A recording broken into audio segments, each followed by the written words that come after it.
Hi, I'm Wendy Sellers. Welcome to Wonder Years Wednesday. The kids nicknamed me the Puberty Lady because I love to talk about puberty and sex education, and I'm on a mission to stamp out silence, shame, and stigma by making sure that every young person has a positive puberty experience. During this time of pandemics and school shutdowns, we've all been forced to learn a lot of new things. And so I decided to try this, a weekly series on how to teach puberty education. And I'm doing this to help educators who are trying to learn how to teach using distance learning strategies, and also to help parents who are overnight expected to be homeschoolers. And so each week we take a different challenge that is a part of distance learning and talk about some solutions. So this week we're going to talk about how to use student worksheets when you're teaching remotely. So there are two situations. One is when your students do not have access to the internet, and that creates a whole different set of challenges than if your students do have internet access. So if your students do not have access to the internet, that means that you have to get physical copies of work to them somehow. And so a couple of ideas. One is to create a packet of student worksheets and reading material on puberty that you then get to them by mail or drop off somehow. Another possible solution is to order the Puberty the Wonder Years student workbooks and use those as a way for students to do their work and do assigned readings or video viewings, and then fill in their worksheets using the Puberty the Wonder Years student workbooks that are available for each grade. And for a really fun twist, you could assign your students to read some materials about puberty or watch a video, and then have them create their own student worksheet. Have them write up 10 questions that they have on different puberty topics, and then find the answers in the reading material or in the videos that they can review. And then they could turn their own created worksheet in to you, and you can give them some feedback on the questions that they decided to ask and the information they found to answer their own questions.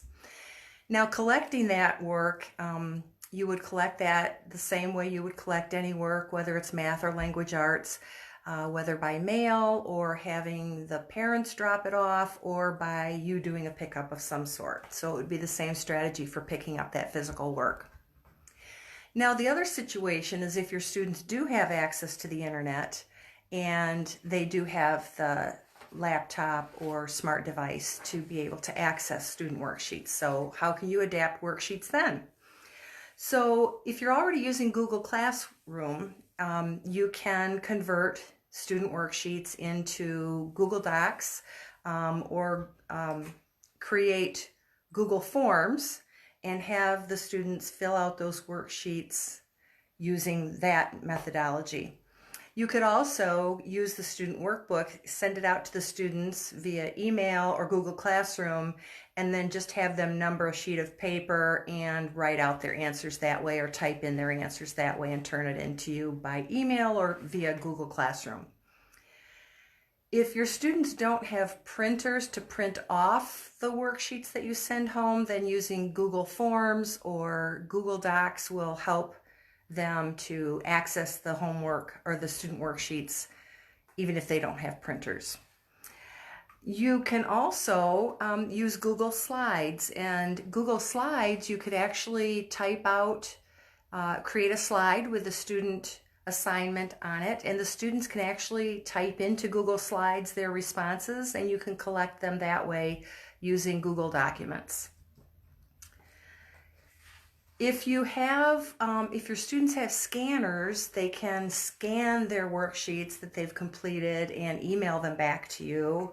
And that makes it easy for you to collect them. If they don't have a scanner, there are some really cool apps out there. So if they have a smartphone, they don't need a scanner. The one that I use the most is called Adobe Scan. It's an app, and you just open the app, hold your smartphone over the document, and it will actually make a scan of the document, and then they can email or text it to you for correcting. The Adobe Scan app is good for Android or iPhones, both. Other scanning apps are Scannable by Evernote, and it's free. So is Adobe Scan free. But Scannable by Evernote is only going to work on your iOS system, not on an Android. Microsoft Office Lens is another free app, and it works on Android, iOS, and Windows smartphones. So that's something you could use. And then if all else fails, the students could always take a picture of their work and then email or text it back to you for your correction. So those are some ways for you to adapt student worksheets to distance learning. And which strategy you use will depend on what technology your students have access to. And so thanks for tuning in this week. I look forward to seeing you next Wednesday at 4 o'clock for another episode of Wonder Years Wednesday. Please share this video with those you think it would help, and please be sure to ask any questions you have in the comments, and also look in the comments because I'm going to put some links in there to some helpful resources for you. So I look forward to seeing you next week, and in the meantime, stay well. Thank you.